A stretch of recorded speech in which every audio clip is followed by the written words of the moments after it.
बहुत बहुत स्वागत है दोस्तों आप सभी का। आज की ये वीडियो बहुत ज्यादा इंपॉर्टेंट होने वाली है क्लास 12th के इकोनॉमिक्स यानी कि अर्थशास्त्र के सब्जेक्ट के लिए। तो बेसिकली बच्चों कल यानी कि 15 दिसंबर 2022 को इकोनॉमिक्स का आपका जो प्री बोर्ड एग्जाम होने वाला है, ठीक है। इसके लिए इस वीडियो में हम एक इंपॉर्टेंट सैंपल पेपर को बच्चों बहुत अच्छी तरह से सॉल्व करने जा रहे हैं, जो कि आपको आपके प्री बोर्ड का जो ऑफिशियल एग्जाम होगा, कल जो ऑफिशियल एग्जाम होगा उसमें आपको बहुत ज्यादा हेल्प करेगा, ठीक है। और सबसे इंपॉर्टेंट बात कि ये पेपर आपके प्री बोर्ड एग्जाम के लिए भी इंपॉर्टेंट है एंड जब आप अपना बोर्ड एग्जाम देने के लिए जाओगे 2023 का, तो आप इस पेपर को दोबारा से देख लीजिएगा, आपको प्रैक्टिस करने में बहुत मदद मिलेगी, ठीक है। तो चलिए शुरुआत करें। देखिए, जिन बच्चों को पेपर का पैटर्न पता है तो वो बच्चे इस वीडियो को चाहें तो 2 मिनट का स्किप कर सकते हैं, ठीक है, क्योंकि जो नए बच्चे हैं, नए बच्चे उनके लिए एक बार मैं यहाँ पे जो पेपर का पैटर्न है उसे समझा देता हूँ। समय 3 घंटे रहेगा आपका, ठीक है, और अधिकतम अंक जो है वो आपके 80 रहने वाले। अब समझते हैं पेपर के पैटर्न को बड़ी अच्छी तरह से, ठीक है। ध्यान से समझिएगा। देखिए, पेपर जो रहेगा वो आपका 2 पार्ट में डिवाइड होगा। एक होगा खंड ए यानी कि मैक्रो इकोनॉमिक्स, एक होगा खंड बी यानी कि भारतीय आर्थिक विकास। अब ये जो पेपर है, इस पेपर को मैं आपको कंप्लीटली हिंदी मीडियम में बहुत अच्छे तरीके से समझाऊंगा। इवन जो बच्चे इंग्लिश मीडियम के हैं उनके लिए भी यहाँ पे आंसर कंप्लीटली समझाए जाएंगे, तो सभी बच्चे वीडियो को कंप्लीट जरूर देखें, ठीक है। बहुत ज्यादा हेल्पफुल होने वाली है आपके पेपर के लिए। देखिए, पेपर में टोटल 20 एमसीक्यू क्वेश्चन होंगे, यानी कि 10 एमसीक्यू जो है वो आपके मैक्रो इकोनॉमिक्स में और 10 एमसीक्यू भारतीय आर्थिक विकास में। 3 अंकों के 4 लघु उत्तर प्रश्न, यानी कि 3 मार्क्स के 2 क्वेश्चन इसमें और 3 मार्क्स के 2 क्वेश्चन इसमें। फिर 4 अंकों के 6 लघु उत्तरीय प्रश्न, यानी कि 4 मार्क्स के 3 क्वेश्चन इसमें और 4 मार्क्स के 3 क्वेश्चन इसमें। और 6 अंकों के लघु उत्तरीय प्रश्न, यानी कि 6 मार्क्स के 2 क्वेश्चन इसमें और 6 मार्क्स के 2 क्वेश्चन इसमें। अब कई बच्चे कई बार पूछते हैं सर जी चॉइसेस वगैरह मिलेंगी या नहीं, तो बिल्कुल मिलेगी। मैक्रो इकोनॉमिक्स में आपको टोटल 3 चॉइसेस मिलेंगी। पहली मिलेगी 3 मार्क्स में, दूसरी 4 मार्क्स में, मतलब यहाँ पे एक एक लिखना पड़ेगा, नहीं तो बच्चे समझ जाएंगे कि दो दो आ रही है, ठीक है, एक इसमें और एक इसमें। लेकिन जो खंड बी है इसमें आपको टोटल 6 चॉइस मिलेंगी। 3 तो मिलेंगी एमसीक्यू में, एक इसमें, फिर एक इसमें और एक इसमें, ठीक है। तो ये है आपका पूरा का पूरा पेपर का पैटर्न, जो कि एक बार मैंने आपको समझा दिया है। जिन बच्चों को पता होगा उन्होंने स्किप कर ही दिया होगा, ठीक है, और जिनको नहीं पता है उन्होंने अच्छे से समझ में भी आ गया होगा, ठीक है बच्चों। तो देखिए, बेसिकली हम क्या करेंगे, ये जो आपका पेपर है इसको हम 2 पार्ट में बनाएंगे। ये बेसिकली इस पेपर का पार्ट नंबर 1 है, जिसमें हम मैक्रो इकोनॉमिक्स को बहुत अच्छी तरीके से समझेंगे। और जो पार्ट 2 रहेगा, ठीक है, खंड बी, ये बहुत जल्दी यानी कि आने वाले 2 से ढाई घंटे के अंदर ये अपलोड कर दिया जाएगा चैनल पे। सब्सक्राइब कर लेना, नोटिफिकेशन आ जाएगा, या फिर आपको यहाँ पे आई बटन में लिंक देखने को मिल जाएगा जैसे अपलोड होगा, और यहाँ पे डिस्क्रिप्शन बॉक्स में भी आपको लिंक मिल जाएगा, तो वहां से जाके आप जरूर देखिएगा, ठीक है। तो अब हम शुरुआत करते हैं अपने पेपर की। ऑलरेडी हमारे 3 से 4 मिनट हो चुके हैं पेपर के पैटर्न को समझते समय। देखिए, इंग्लिश मीडियम के बच्चे जो है वो जनरल इंस्ट्रक्शंस यहाँ से इजीली पढ़ सकते हैं, ठीक है। चलिए, कॉन्ग्रेचुलेशंस, यहाँ से हमारा पेपर हो जाता है स्टार्ट। तो एक चीज और कि जिन बच्चों का इकोनॉमिक्स एग्जाम होने वाला है कल यानी 15 तारीख को, तो आप सभी को आपके इकोनॉमिक्स एग्जाम के लिए ऑल दी बेस्ट, ठीक है। हमारे चैनल की तरफ से आपको आपके इकोनॉमिक्स एग्जाम के लिए ऑल द बेस्ट एंड आप अच्छे से एग्जाम करके आइएगा। अच्छे से तैयारी आप ऑलरेडी कर ही चुके हो, ठीक है, और हम भी अपनी तरफ से एफर्ट डाल रहे हैं कि आपकी तैयारी और अच्छे से करवाई जा सके, ठीक है। इसीलिए एक पेपर तो ऑलरेडी आपको सॉल्व करवा दिया था, इसलिए एक पेपर हम और डाल रहे हैं आज पेपर से एक दिन पहले, ताकि आप और अच्छे से तैयारी कर पाए, ठीक है बच्चों। चलिए, अच्छा, तो खंड ए हमारा स्टार्ट हो जाएगा, मैक्रो इकोनॉमिक। अब यहाँ पे टोटल आपके 10 एमसीक्यू क्वेश्चन, ठीक है। तो सभी बच्चों से रिक्वेस्ट है कि आप जो है एमसीक्यू क्वेश्चन का आंसर लाइव सेशन में जुड़े हैं तो लाइव सेशन में करें, या फिर आप कमेंट बॉक्स में जरूर कीजिए, इससे आपकी प्रैक्टिस हो जाएगी बेसिकली बहुत अच्छी तरह, ठीक है। चलिए, मैं बहुत अच्छे तरीके से आपको क्वेश्चन समझाते चलूंगा। क्वेश्चन नंबर 1, आपको कथन दिए रहेंगे, उनमें आपको पहचानना है। कथन पहला है कि किसी समय बिंदु पर अर्थव्यवस्था में उपलब्ध कुल मुद्रा की मात्रा ही मुद्रा की आपूर्ति कहलाती है। दैट मीन्स किसी एक पर्टिकुलर टाइम पीरियड में मान लेते हैं कि यदि 100 रुपए हमारे पास में है, तो ये 100 रुपए ही मुद्रा की आपूर्ति कहलाता है, ठीक है। मुद्रा की आपूर्ति को मुद्रा स्टॉक के रूप में भी जाना जाता है। दैट मीन्स मुद्रा की आपूर्ति का दूसरे नाम में हम क्या कह सकते हैं, मुद्रा स्टॉक। और ये मुद्रा स्टॉक किसका चर है, अर्थव्यवस्था का चर है। दैट मीन्स यहाँ पे क्या कहेंगे हम, ये दोनों ही जो है वो सही है यहाँ, ओके। तो यहाँ पे हमारा कथन 1 भी ठीक है, कथन 2 भी सही है। तो अब आप बताएंगे कि इनमें से हम कौन सा ऑप्शन चुनेंगे जो सही रहेगा यहाँ पे। बिल्कुल राइट ऑप्शन चुनेंगे हम यहाँ पे, ऑप्शन नंबर ए। ठीक है, ये वाला ऑप्शन चुनेंगे। ठीक है बच्चों, चलिए आगे बढ़े। तो अब देखते हैं इसी क्वेश्चन को इंग्लिश में। तो इंग्लिश मीडियम के बच्चे क्वेश्चन को पॉज करके आप पढ़ लीजिए, मैं आपको सीधा आंसर बता दूंगा। स्टेटमेंट 1 है हमारी राइट, स्टेटमेंट 2 है हमारी, ये भी राइट है। ठीक है, that means option number A हमारा इसका राइट हो जाएगा। ओके, वेल क्वेश्चन में सेकंड को ध्यान से समझिएगा। इस क्वेश्चन का आंसर आपको क्वेश्चन के अंदर ही मिलेगा। कैसे, देखिए, वह निवेश जो लाभ कमाने की भावना से प्रेरित होकर किया जाता है, जिसका आय से सीधा संबंध है। यानी कि यहाँ पे किसी निवेश की बात की गई है जिसमें स्वतंत्र है, प्रेरित है, नियोजित या वास्तविक, इन चारों में से ऐसा कौन सा निवेश है जो लाभ कमाने की भावना से प्रेरित होकर किया जाता है और जिसका संबंध सीधा आय से होता है।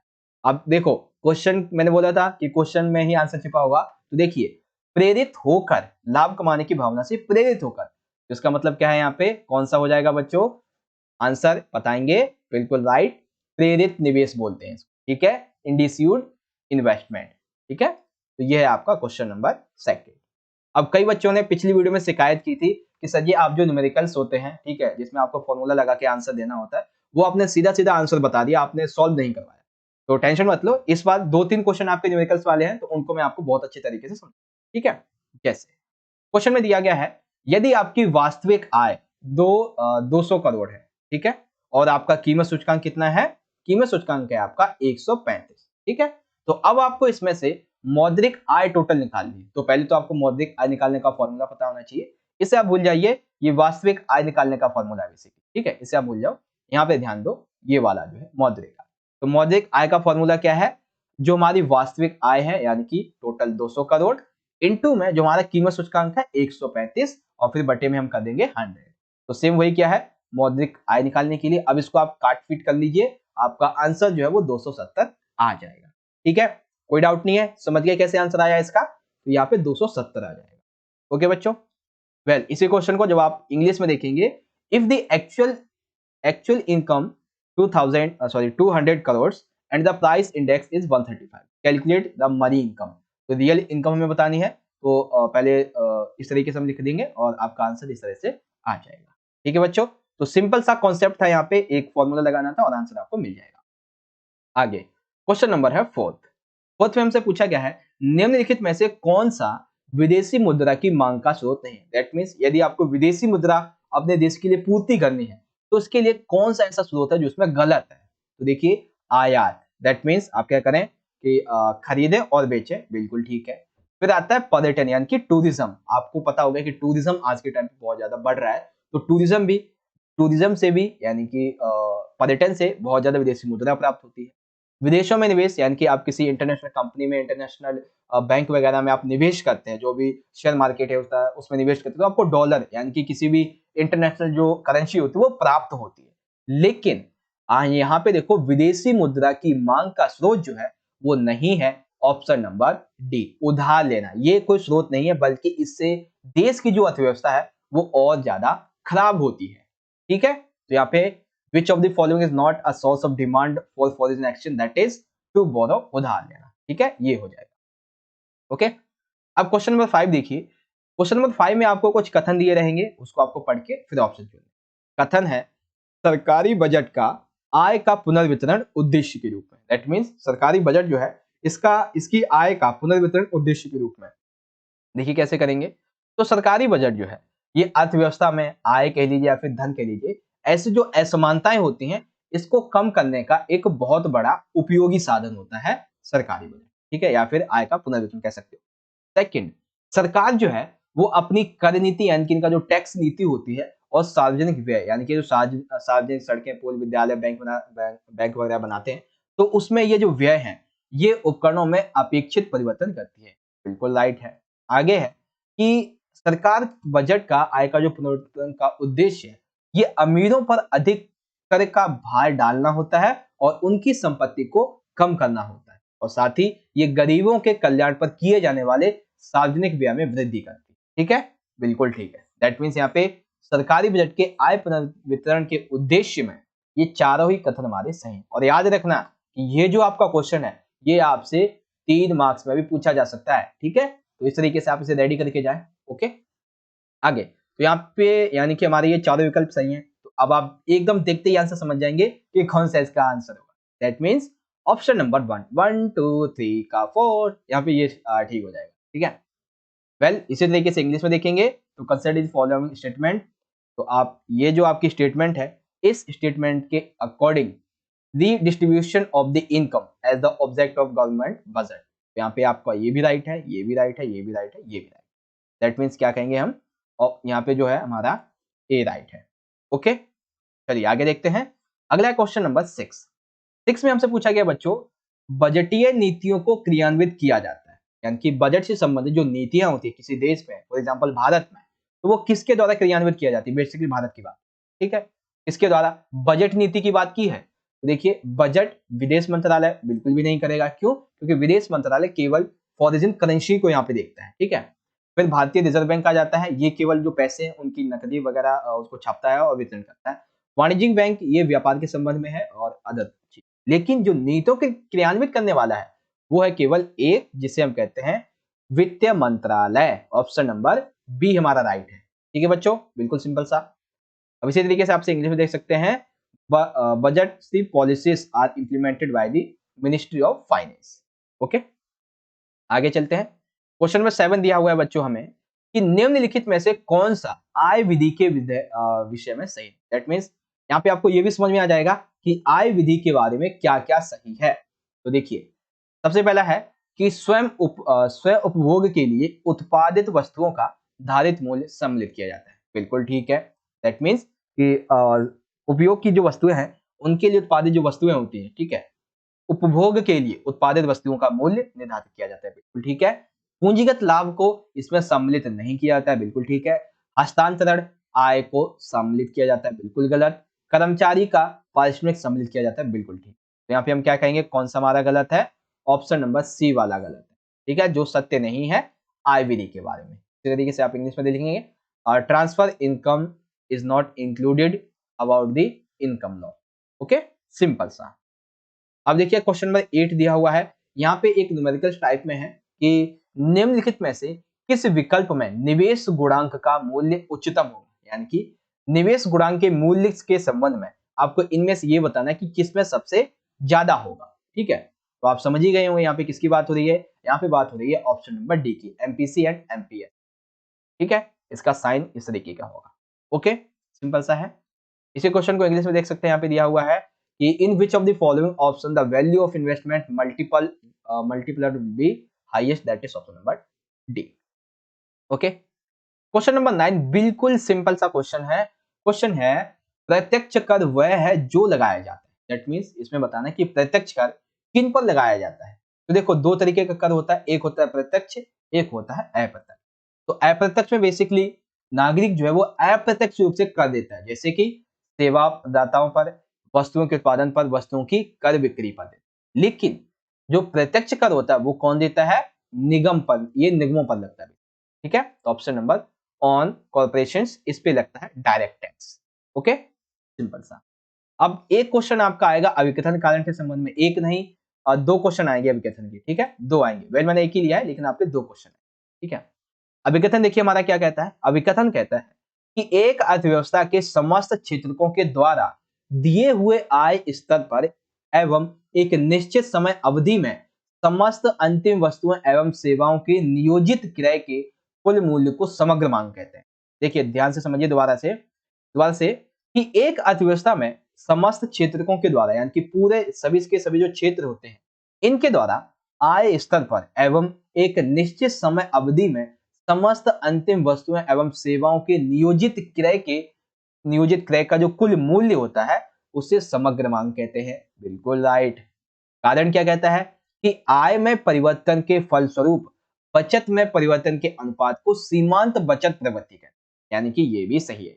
लेकिन दोबारा ध्यान से समझिए कि अभिकथन अपनी जगह पे ठीक है समग्र मांग की परिभाषा के बारे में, कारण अपनी जगह ठीक है सीमांत बचत प्रवृत्ति की परिभाषा के बारे में, बट यहाँ पे कारण किसी भी प्रकार से समग्र मांग यानी कि अभिकथन की सही व्याख्या नहीं कर। तो हम यहाँ पे क्या कहेंगे बच्चों, यहाँ पे कहेंगे हम कि हमारा ऑप्शन नंबर बी सही है। ए और आर दोनों सही हैं, लेकिन आर यहाँ पे ए की व्याख्या नहीं करता है। ठीक है, बिल्कुल सिंपल। अब इसी तरीके से इंग्लिश में देखेंगे, असेसन राइट है, रीजन अपनी अपनी जगह पे राइट है, बट रीजन करेक्ट एक्सप्लेनेशन नहीं करता है, तो बी हमारा यहाँ पे राइट हो जाएगा। ठीक है बच्चों, एकदम सिंपल सा क्वेश्चन था। तो यहाँ पे आपकी ये जो एमसीक्यू क्वेश्चन एमसीक्यू वाला जो सेक्शन यानी कि पार्ट जो था वो हमने कर लिया है यहाँ पे कंप्लीट। ठीक है, और हर एक क्वेश्चन को मैंने आपको बहुत अच्छी तरीके से यहाँ पे समझा दिया है, मैं दोबारा दिखा देता हूँ। वेल, जिन बच्चों को शिकायत थी कि सर जी आपने सॉल्व करके नहीं दिखाया, तो वो भी मैंने आपको बता दिया। अभी एक क्वेश्चन और आएगा आपका 3 मार्क्स में सॉल्व करने के लिए, उसे भी मैं आपको अभी बताऊंगा कि कैसे सॉल्व करना है। ठीक है, वेल आई होप आपने एमसीक्यू क्वेश्चन का आंसर दिया होगा, तो आपको समझ में आ गया होगा कि आपकी कैसी तैयारी है। बाकी इस सब्जेक्ट के लिए एक पेपर मैंने ऑलरेडी अपलोड किया हुआ है। ठीक है, एक पेपर ऑलरेडी मैंने अपलोड किया है, आप डिस्क्रिप्शन बॉक्स में लिंक देख लेना या फिर यहाँ पे आई बटन में देखने को मिल जाएगा। ठीक है, वेल अब देखिए क्वेश्चन नंबर है 11 में भी आपको सॉल्व करके बताना है कि निम्नलिखित आंकड़ों से, ये जो आंकड़े हैं उधार को छोड़कर पूंजीगत प्राप्तियां, राजस्व व्यय, ब्याज भुगतान, राजस्व प्राप्तियां, पूंजीगत व्यय, तो इन आंकड़ों के अनुसार आपको सबसे पहले राजस्व घाटा निकालना है, राजकोषीय घाटा निकालना है और प्राथमिक घाटा निकालना। ठीक है, 3 मार्क्स का है, दैट मीन्स राजस्व घाटा 1 मार्क्स, राजकोषीय घाटा 1 मार्क्स और एक प्राथमिक घाटा 1 मार्क्स। तो आइए एक एक करके निकालेंगे। तो सबसे पहले देखो राजस्व घाटा निकालने का फॉर्मूला क्या होता है। ठीक है, पहला राजस्व घाटा, दूसरा राजकोषीय और तीसरा प्राथमिक। तो राजस्व घाटा के लिए राजस्व माइनस में राजस्व प्राप्तियां। ठीक है, तो देखेंगे भाई राजस्व माइनस राजस्व प्राप्ति है ना। ठीक है, यहाँ पे देख लेंगे। हाँ, राजस्व हमारा व्यय कितना है 100 है और प्राप्तियां कितनी है 80 है। तो हमने राजस्व व्यय निकालने के लिए क्या किया है, सॉरी राजस्व घाटा निकालने के लिए ये रहा, इस तरीके से 20 करोड़ आ जाएगा। उसके बाद राजकोषीय घाटा कैसे निकालते हैं, तो इसमें आप राजस्व व्यय और पूंजीगत व्यय को जोड़ देते हैं। जैसे कि राजस्व व्यय हमारा कितना है 100 है और पूंजीगत व्यय कितना है 110 है, तो हम क्या करेंगे 100 और 110 को जोड़ देंगे। ठीक, यहाँ पे लिख दिया। उसके बाद माइनस आपको करना है राजस्व प्राप्तियां और उधार को छोड़कर पूंजीगत प्राप्ति। ठीक है, तो यहाँ पे हमारे राजस्व प्राप्तियां कितनी है बच्चों, हाँ ये रही राजस्व प्राप्तियां टोटल 80 और उधार को छोड़कर पूंजीगत प्राप्तियां कितनी है 95। तो एक एक करके इनको हमने लिख दिया इस तरह से। ठीक है, अब इनको प्लस माइनस करते जाएंगे तो हमारा आंसर आ जाएगा 35 का। ठीक है, अब प्राथमिक घाटा कैसे निकालते हैं, तो प्राथमिक घाटा निकालने के लिए राजकोषीय घाटा माइनस करते हैं और ब्याज भुगतान माइनस करते हैं। तो राजकोषीय घाटा कितना बैठा हमारा 35। अब देखो ब्याज भुगतान कितना था हमारा, तो ब्याज भुगतान है हमारा 10। ठीक है, कितना है ब्याज भुगतान, एक सेकेंड 10 है। तो आइए देखेंगे कितना बनेगा, तो 35 यानी कि राजकोषीय घाटा 35 और माइनस में ब्याज भुगतान 10, कितना हो जाएगा 25 का। ठीक है, तो ये है आपका सिंपल सा फॉर्मूला विद आंसर के साथ। ठीक है, मैंने बोला था कि इस बार ये जो क्वेश्चन पेपर है इसमें थोड़े न्यूमेरिकल्स मैंने ज्यादा लिए हैं, क्योंकि पिछली सैंपल पेपर में मैंने ज्यादा लिए नहीं थे।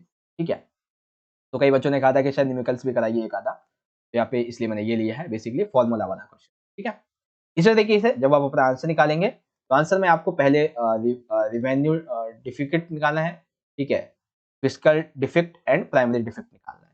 एक एक करके आप इन जो डाटास है इनको आप पढ़ सकते हैं। ठीक है, और आंसर निकालने के लिए revenue defect, fiscal defect and जो आपका तीसरा आ जाता है प्राइमरी डिफेक्ट, इसे आप इस तरीके से निकाल सकते हैं।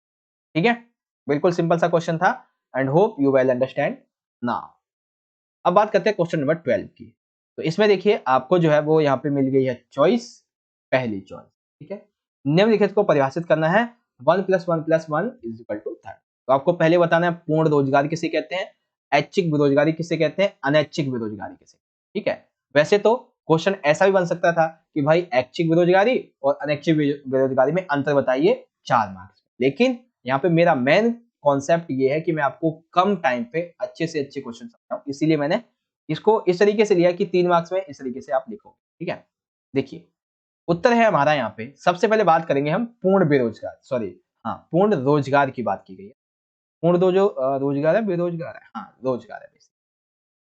देखिए तो आंसर हम इस तरीके से लिखेंगे पहला कि पूर्ण रोजगार, इससे अभिप्राय अर्थव्यवस्था की ऐसी स्थिति से है जिसमें प्रत्येक व्यक्ति जो योग्य है, ठीक है, तथा प्रचलित मौद्रिक मजदूरी की दर पर काम करने को तैयार है, उससे रोजगार मिल जाता है। देखो पूर्ण रोजगार का मतलब क्या है कि मान लेते हैं कि किसी देश में कोई काम चालू है, ठीक है। उस काम के लिए व्यक्ति को 5 तक पढ़ा होना जरूरी है, ठीक है। और वो व्यक्ति, ये एक पर्टिकुलर व्यक्ति है, ठीक है, ये 5वीं तक पढ़ा भी है और यहाँ पे काम करने के लिए 100 रुपए दिए जाते हैं। तो ये जो व्यक्ति है 5वीं तक पढ़ा हुआ, ये इस काम के लिए 100 रुपए में यदि राजी करने को तैयार है तो हम उसे कहेंगे पूर्ण रोजगार, ठीक है, सिंपल सा। दैट मीन्स किसी अर्थव्यवस्था में वो व्यक्ति जो किसी काम करने के लिए योग्य है और उसके काम के लिए जो पैसा दिया जाता है उसके लिए राजी है, तो सिंपल सी बात है वो पूर्ण रोजगार है, यानी कि बेरोजगारी नहीं है। फिर आती है ऐच्छिक बेरोजगारी।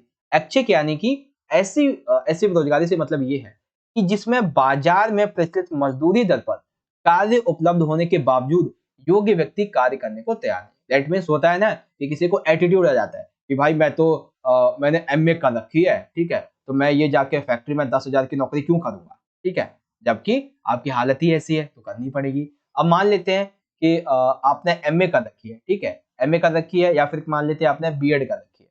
बीएड करने के बाद में आपको प्राइमरी स्कूल की 1 से 5 तक की स्कूल की जॉब ऑफर मिलती है, कितने की? 40,000। लेकिन आप कहते हो नहीं, मैं तो नहीं करूंगा, मेरी मर्जी, मैं ना करता। तो इसी को बोलते हैं ऐच्छिक बेरोजगारी, यानी कि योग्यता होने के बावजूद भी, अवसर होने के बावजूद भी काम ना करना, इसको बोलते हैं ऐच्छिक बेरोजगारी। ठीक। तीसरी है अनैच्छिक बेरोजगारी। यहाँ पे क्या होता है, यहाँ पे ऐसी अर्थव्यवस्था में, ये अर्थव्यवस्था की ऐसी स्थिति होती है जहां पर कार्य करने के इच्छुक व योग्य व्यक्ति प्रचलित मजदूरी दर पर कार्य करने के लिए इच्छुक है लेकिन उन्हें कार्य नहीं मिले। दैट मीन्स वो इसके लिए इच्छुक है, उनके पास योग्यता भी है। एक मिनट, मैं ना आपको एक इंडेक्स के जरिए बता देता हूं कि तीनों का मतलब क्या है, ठीक है। इंडेक्स कहां पे बनाऊं? हाँ, यहीं पे बना देता हूं इंडेक्स, ठीक है। ये देखो, ये यहाँ पे एक जॉब है, ठीक है, ये एक जॉब है और ये 3 बंदे हैं, एक है पूर्ण रोजगार वाला, एक है ऐच्छिक रोजगार, एक है अनैच्छिक। तो पूर्ण रोजगार वाला क्या करता है कि इस जॉब के लिए 100 रुपए दिए हुए हैं, ठीक है, और इसके लिए बताया गया है कि आपको बीएड होना चाहिए, ठीक है, आपके लिए जो योग्यता है वो बीएड होनी चाहिए। तो पहला जो है पूर्ण रोजगार, बिल्कुल ठीक है, उसके पास योग्यता है और वो 100 रुपए में काम करने के लिए राजी है, तो ये होती है पूर्ण रोजगार, ठीक है। ऐच्छिक बेरोजगारी कि उस बंदे के पास में बीएड की योग्यता भी है, ठीक है, वो काम करने के लिए राजी भी है, योग्यता है, लेकिन वो फिर भी काम नहीं करना चाहता, अवसर होने के बावजूद भी, ठीक है। लेकिन यहाँ पे जो अनैच्छिक बेरोजगारी है, इसका मतलब क्या है कि वो, उसके पास बीएड की योग्यता भी है, ठीक है, काम के लिए, और वो काम करना भी चाहता है, लेकिन यहाँ पे रोजगार ही नहीं है, जॉब ही नहीं है, ऐसे करते हैं, ठीक है। तो एकदम सिंपल सा मैंने आपको समझा दिया है कि क्या क्या डिफरेंस होता है तीनों का, एकदम आसान तरीके, ठीक है। आई होप आपको समझ में आ गया होगा। तो अब आपसे कैसे भी क्वेश्चन पूछा जाए आप बता देंगे, ओके।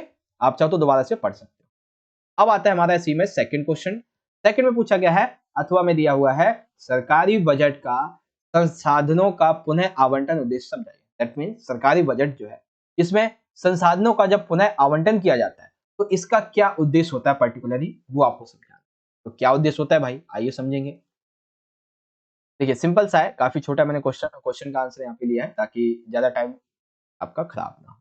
ओके, देखिए, एक सेकंड, ये सही क्यों नहीं हो रहा है। देखिए इसका आंसर हम इस तरीके से लिखेंगे कि सरकार अर्थव्यवस्था में अधिकतम लाभ तथा सामाजिक कल्याण के बीच संतुलन स्थापित करने के लिए बजट की सहायता से संसाधनों का पुनः आवंटन करने का प्रयास करती है। दैट मीन्स सरकार जो भी होती है, गवर्नमेंट जो होती है, वो अपनी इकोनॉमी में, अर्थव्यवस्था में ज्यादा से ज्यादा लाभ कमाने के लिए और समाज के कल्याण के लिए और संतुलन स्थापित करने के लिए बजट की सहायता से क्या करती है, जितने भी उपलब्ध संसाधन है उनका पुनः आवंटन करती है। संसाधनों के पुनः आवंटन करने के लिए सरकार क्या करती है कि जो अलाभदायक क्षेत्र है इनमें निवेश वृद्धि हेतु करों में छूट तथा आर्थिक सहायता प्रदान करती है, ठीक है। सरकार स्वयं भी वस्तुओं और सेवाओं का उत्पादन कर सकती है जिनके उत्पादन में निजी क्षेत्रों की रुचि नहीं होती, तो सरकार उनमें रुचि दिखाएगी, उत्पादन करेगी, ये सारी चीजें। सरकार सामाजिक जीवन पर दुष्प्रभाव छोड़ने वाली वस्तु के उत्पादन पर कर के बारे में वृद्धि करती है और इन क्षेत्रों में निवेश को हतोत्साहित करती है। दैट मीन्स ऐसे क्षेत्र निवेश के जहां पे पर्यावरण पे, लोगों पर दुष्प्रभाव पड़े, तो ऐसी वस्तुओं के उत्पादन पर बहुत ज्यादा कर लगा दिया जाता है। इसलिए आपने देखा होगा कि जो भी विदेशी आप कोई वस्तु भारत में मंगाते तो उस पर कर बहुत लगाया जाता है। क्यों? क्योंकि इससे जो डोमेस्टिक छोटे छोटे घरेलू उद्योग है वो नष्ट हो जाते हैं, रोजगार छिन जाता है, इसीलिए। तो ये एक एग्जाम्पल था सरकारी बजट के बाद। ठीक है, तो सिंपल सा क्वेश्चन था ये, आई होप आप समझ गए हो यहाँ पे। तो ये हो गया कंप्लीट हमारा यहाँ पे क्वेश्चन नंबर 12 हिंदी, और बेसिकली हिंदी में तो हो ही गया। इंग्लिश में डिफाइन दी फॉलोइंग। तो फुल एम्प्लॉयमेंट क्या है, full employment, voluntary employment and involuntary employment क्या है, सारी चीजें तो देख सकते हैं। फुल एम्प्लॉयमेंट क्या होती है, जो काम करने के लिए तैयार है, योग्यता भी है। वॉलंटरी एम्प्लॉयमेंट, उसके बाद से योग्यता भी है लेकिन वो काम करने को तैयार नहीं है। और ये योग्यता भी है, काम करने को तैयार भी है लेकिन काम नहीं मिला। ठीक है, इनवॉलंटरी अनएम्प्लॉयमेंट। ठीक है, सिंपल सा।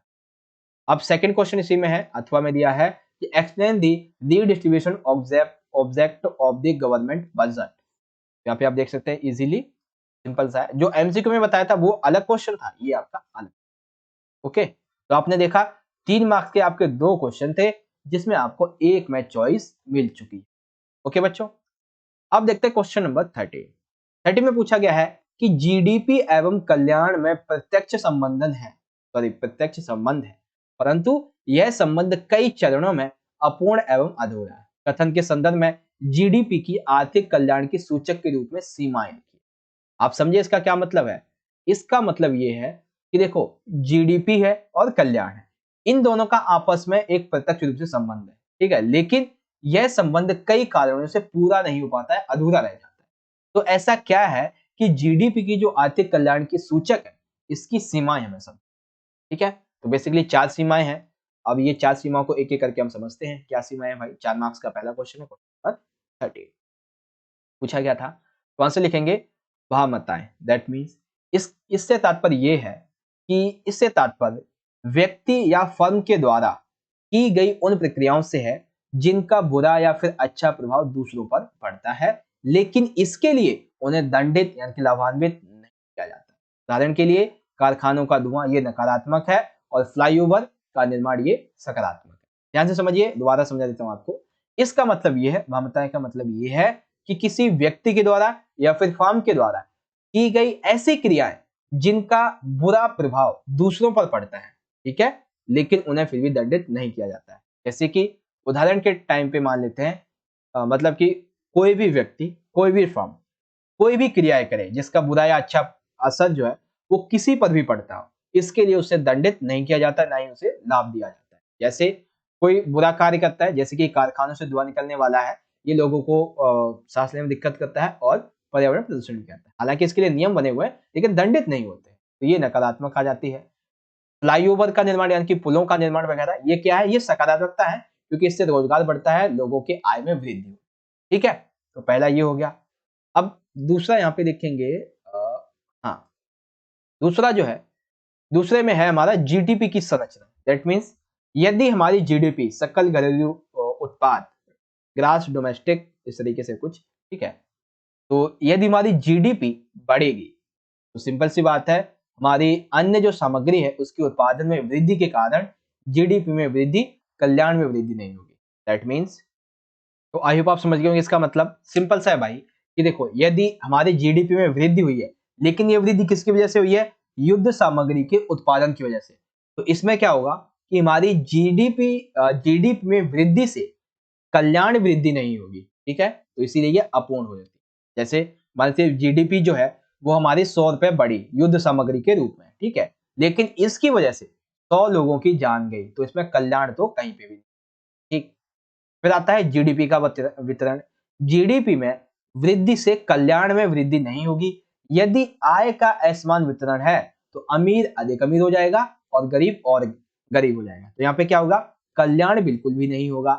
ठीक है, और उसके बाद सबसे आखिरी है गैर मौद्रिक लेन देन, यानी कि जीडीपी में कल्याण को बढ़ाने वाले गैर मौद्रिक लेन देन को शामिल नहीं किया जाता। दैट मीन्स जीडीपी में कल्याण को बढ़ाने वाले जितने भी गैर मौद्रिक लेन देन होते हैं इनको शामिल नहीं करते हैं। तो इसी वजह से क्या होता है कि कल्याण जो है और जीडीपी ये अपूर्ण है, ये अधूरे होते हैं।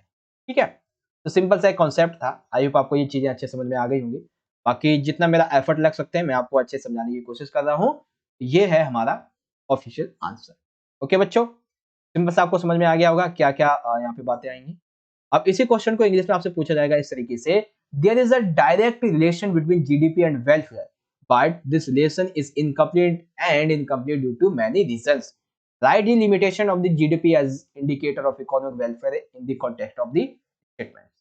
आंसर लिखेंगे हम। आंसर के संबंध में आप यहाँ पे देख सकते हैं, ये आप 4 पॉइंट लिखेंगे। अब 4 पॉइंट में पहला ये, दूसरा ये, तीसरा ये एंड, ठीक है, ये सारी के सारी चीजें। अब हम बात करेंगे यहाँ पे हमारा क्वेश्चन नंबर 14। तो 14 में 2 क्वेश्चन है हमारे। क्वेश्चन पहला है राजस्व व्यय तथा पूंजीगत व्यय में अंतर स्पष्ट करो। यानी कि 2 मार्क्स में राजस्व है, 2 मार्क्स में पूंजीगत व्यय। तो एक एक करके समझेंगे। तो देखिए राजस्व व्यय का यहाँ पे क्या मतलब है।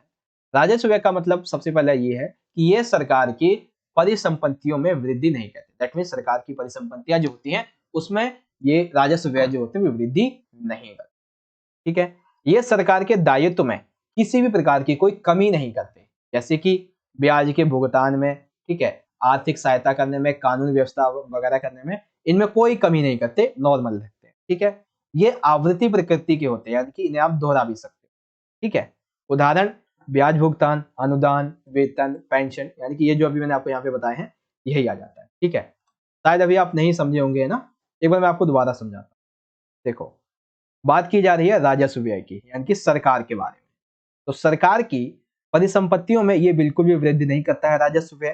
ठीक है, साथ ही ये राजस्व व्यय सरकार के दायित्व में कमी नहीं करता है, जैसे कि सरकार जैसे ब्याज का भुगतान करती है या फिर किसी को आर्थिक सहायता पहुंचाती है, कानून व्यवस्था हो, अनुदान देना हो, वेतन हो, पेंशन हो, ये किसी भी तरीके से उनको प्रभावित नहीं करती है और इनको आप टाइम टू टाइम चेंज भी कर सकते हो और दोहरा भी सकते हो। ठीक है, लेकिन पूंजीगत जो व्यय होते हैं ये थोड़े यहाँ पे अलग है।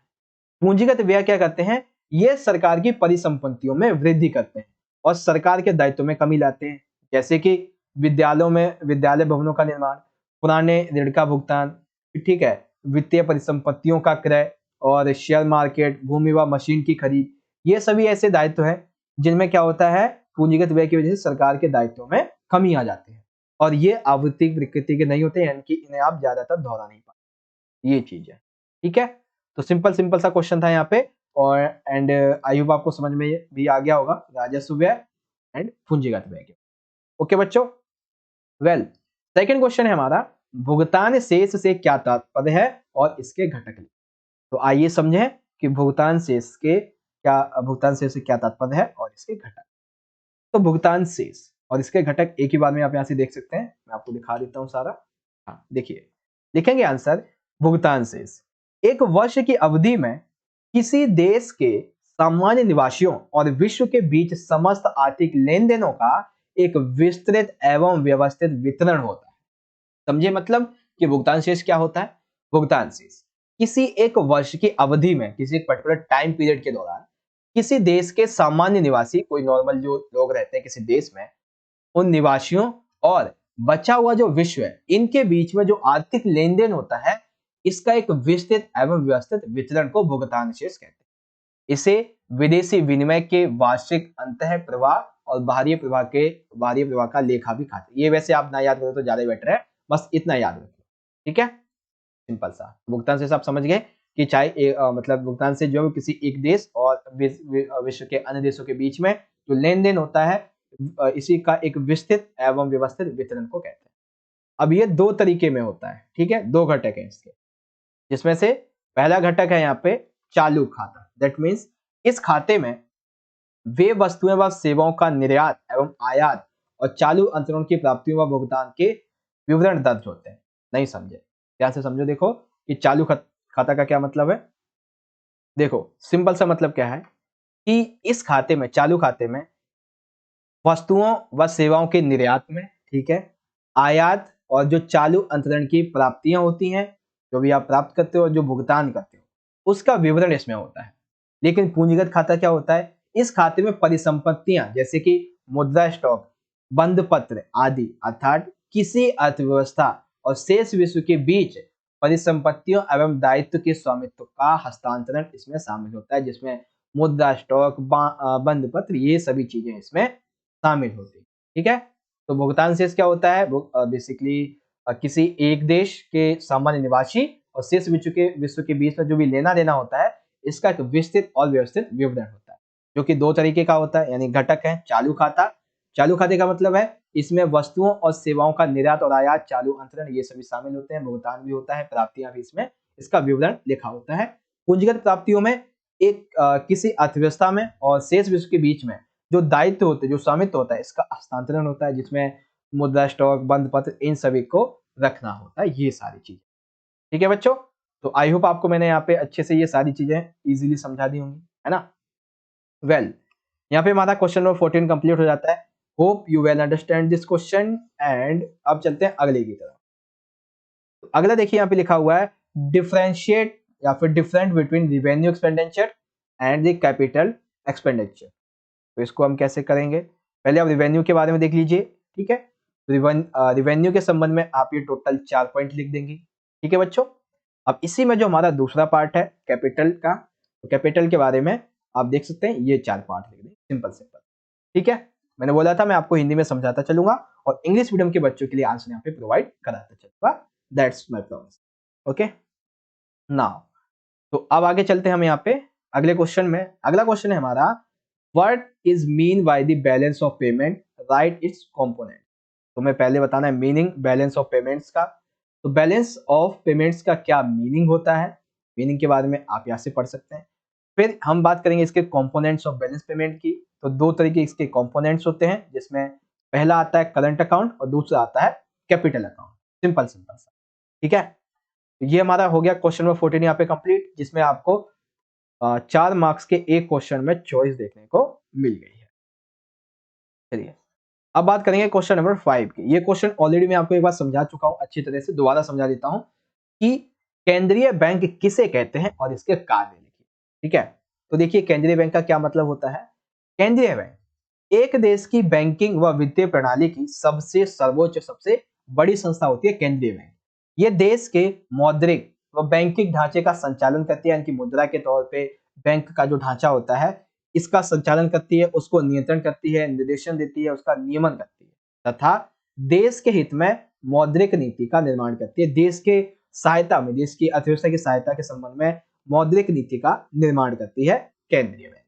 अब जब ये मौद्रिक नीति का निर्माण करती है तो सिंपल सी बात है भाई कि इसका ये कार्य भी हो गया है ना। ठीक है, तो कार्य एक एक करके देख लेंगे। क्या है कि केंद्रीय बैंक नोट निर्गमन का एकाधिकार अर्थात वैधानिक मुद्रा का जारी करता है।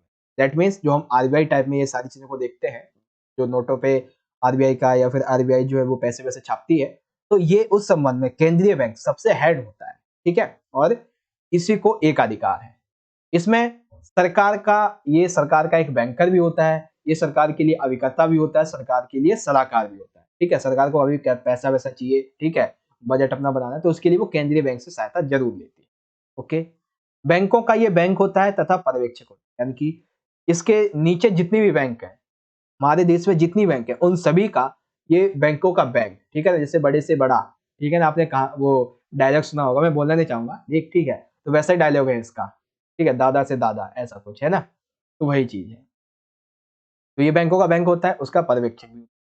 ये विदेशी मुद्रा का एकमात्र संग्राहक और संरक्षक। दैट मीन्स विदेशी मुद्रा के संबंध में ये केवल और केवल एकमात्र ऐसी संस्था है जो उसका संग्रहण करती है, उसका संरक्षक भी, साख नियंत्रक है। ये साख नियंत्रक के बारे में मैं आपको पिछले पेपर में अच्छे तरीके से समझाया था। अगर आपने एक और पेपर मैंने अपलोड किया था, ऐसा ही एक और पेपर, ठीक है, ये बेसिकली जो अभी हम डिस्कस करेंगे पेपर नंबर 2 है। अगर आपने पेपर नंबर 1 नहीं देखा है तो आपको यहाँ पे आई बटन में लिंक मिल जाएगा, देख लीजिएगा जाके। ठीक, वेल यहाँ पे ये क्वेश्चन हमारा कंप्लीट हो जाता है। आपको मैं एक बार दिखा देता हूँ। हाँ ये रहा, केंद्रीय बैंक किसे कहते हैं, इसके कार्य। अब इजीली आप इसे इंग्लिश में पढ़ सकते हैं। What is the central bank and right its function. तो सेंट्रल बैंक होती क्या है एंड इसके क्या क्या फंक्शंस हैं, वो इजीली आप यहाँ से रीड आउट कर सकते हैं। ठीक है बच्चों, तो यहाँ पे हमने 4 मार्क्स के 3 क्वेश्चन कर लिए कंप्लीट, जिसमें से एक क्वेश्चन में आपको चॉइस भी मिलेगी। ठीक, अब देखिए क्वेश्चन नंबर 16 जो है, इसमें एक बेसिकली न्यूमेरिकल टाइप में ये क्वेश्चन है, मैथमेटिक्स टाइप में। ठीक है, तो मैंने बोला था कि इस पेपर में हम कुछ क्वेश्चन ऐसे करेंगे जिसमें आपको न्यूमेरिकल टाइप में लगाने पड़ते हैं, ये चीज है। ठीक है, तो दिया गया है कि दिए बचत वक्र से उपभोग वक्र प्राप्त करने में लिए जाने वाले चरण लिखिए और रेखा चित्र का उपयोग करें। ठीक है, तो हमें क्या करना है, बचत चक्र से उपभोग वक्र प्राप्त करना है। ठीक है। इसके लिए जो चरण उपयोग किए जाते हैं वो लिखने हैं और एक रेखा चित्र बनाना है, ठीक है। तो इस तरीके से देखिए रेखा चित्र बनेगा और रेखा चित्र पहले नहीं बनेगा, रेखा चित्र आपको सबसे नीचे बनाना है, ठीक है, क्योंकि हमें क्या करना होगा, पहले उसका वो जो कहानी है वो लिखनी है। तो कहानी इस तरीके से स्टार्ट होगी। सबसे पहले मूल बिंदु से गुजरती हुई एक 45 डिग्री, ठीक है, 45 डिग्री रेखा का निर्माण कीजिए। जैसा कि अभी हमने देखा कि 45 डिग्री का ये जो है ये हमारा मूल बिंदु है। अब यहाँ से ये जो रेखा जा रही है, ठीक है ना, ये वाली, ये कितनी है, 45 डिग्री है।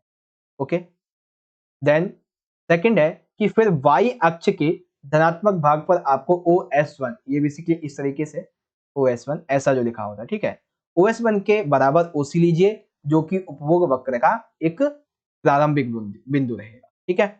तो ठीक हमने वही लिया है यहाँ पे, इस तरीके से हम इस लाइन को खींच देंगे।